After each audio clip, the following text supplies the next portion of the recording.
हिंदुस्तान में रहने वाले 1.5 करोड़ गोरखाओं को उनकी पहचान चाहिए सर। आए दिन उनको विदेशी कह करके जो लांछना लगाया जाता है, ये बहुत ही दुखद है सर। मैं चाहता हूँ scheduled tribe status to 11 communities are living in Sikkim, Darjeeling and other Gorkha dominated states and areas.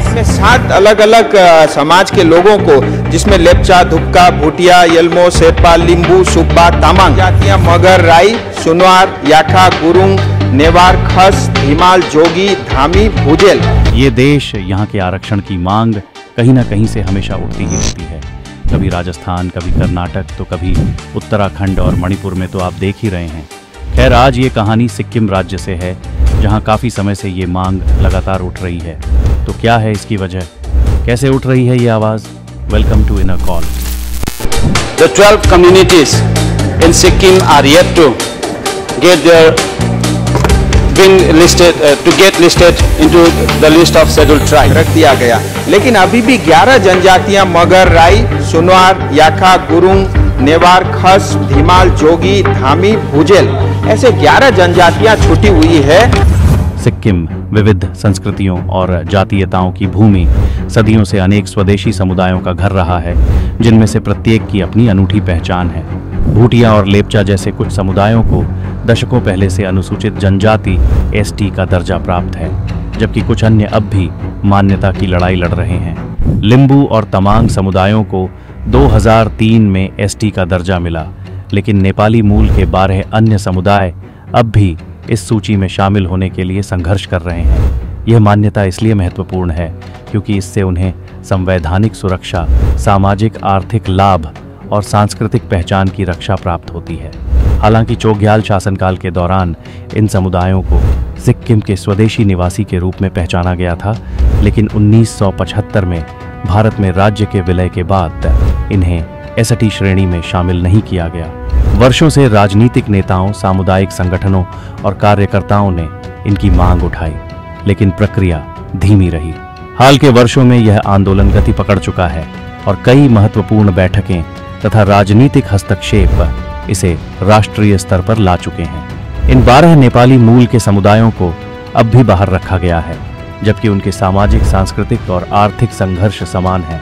ये समुदाय हैं भुजेल, गुरुंग, जोगी, किरात खम्बू राय, किरात देवान, याखा, खास, क्षेत्री बहुन, मंगर, नेवार, सन्यासी, सुनवार, मुखिया, थामी, मजी। ये सभी समुदाय दावा करते हैं कि वे एसटी मान्यता के परंपरागत मापदंडों को पूरा करते हैं, जिनमें विशिष्ट सांस्कृतिक पहचान, भौगोलिक अलगाव, आर्थिक पिछड़ापन और सामाजिक राजनीतिक उपेक्षा शामिल हैं। जनवरी 2021 में सिक्किम विधानसभा ने एक प्रस्ताव पारित किया, जिसमें केंद्र सरकार से इन 12 वंचित समुदायों को एसटी का दर्जा देने की मांग की गई। यह एक महत्वपूर्ण कदम था, जिससे आंदोलन को राज्य स्तरीय मान्यता मिली। दिसंबर 2023 में 12 समुदायों के प्रतिनिधि EIEQS+1 बैनर के तहत एकत्र हुए और संविधान के अनुच्छेद 771F के अंतर्गत अपनी जनजातीय स्थिति बहाल करने की मांग की।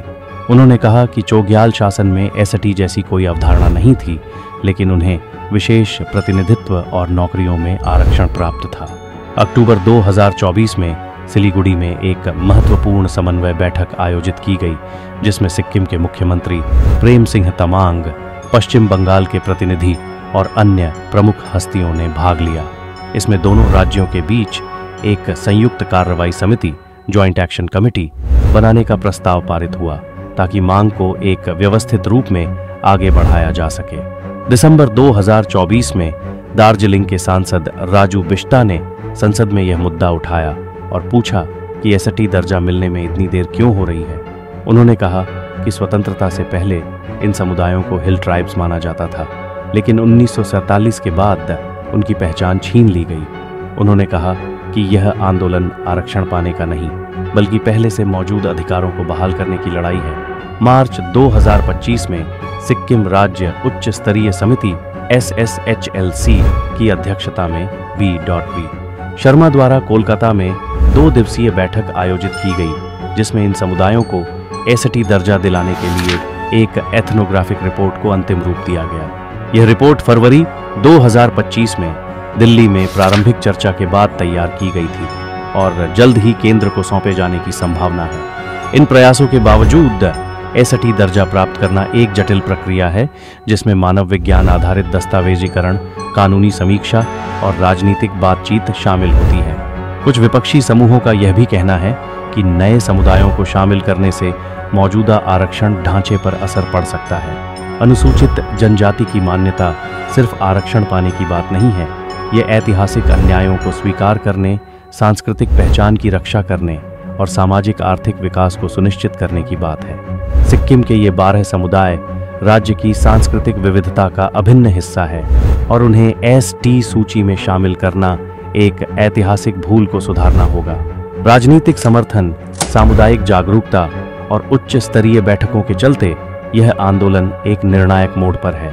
जैसे ही सिक्किम 2025 में अपनी राज्य स्थापना के 50 वर्ष पूरे करेगा, यदि इन समुदायों को अनुसूचित जनजाति का दर्जा मिल जाता है तो यह एक समावेशी और न्याय संगत समाज की दिशा में एक ऐतिहासिक कदम होगा। अगर इसे केंद्र की मंजूरी मिलती है तो यह सिर्फ सिक्किम में लागू नहीं होगा, बल्कि उन लोगों पर भी लागू होगा जो इस आरक्षण के हकदार हैं।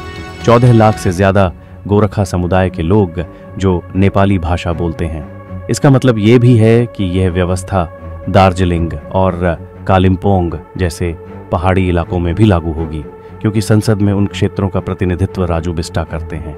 Thank you. The 12 communities in Sikkim are yet to get their been listed to get listed into the list of scheduled tribe. So when Sikkim was merged in the Indian Union in 1975, out of 3 major communities, 2 major communities, Bhutia and Lepcha, were included as scheduled tribe in 1978 itself. And later on in 2003, Limbu and Tamang communities, both the communities were included in scheduled tribe. However, there are still 12 communities who share a similar kind of tribal trait with the rest of the tribal communities in Sikkim. They have been demanding, and the government of Sikkim has been time and again apprising this issue with the government of India. Yet these 12 communities are yet to get their share as a scheduled tribe in the Constitution of India. So I'd like to request the Honorable Minister that this issue must be addressed to bring justice to those who have been left out after the merger of our state. Because Sikkim is a small state, we don't have much of population, and all the population, all the communities have a similar kind of socio-economic conditions. I'd also like to bring in the notice that to enlist in the scheduled tribe in the Constitution of India is not just to bring justice in terms of socio-economic condition of a community. It is also important that those communities, the identity of those communities should be taken into account, and the policies must be framed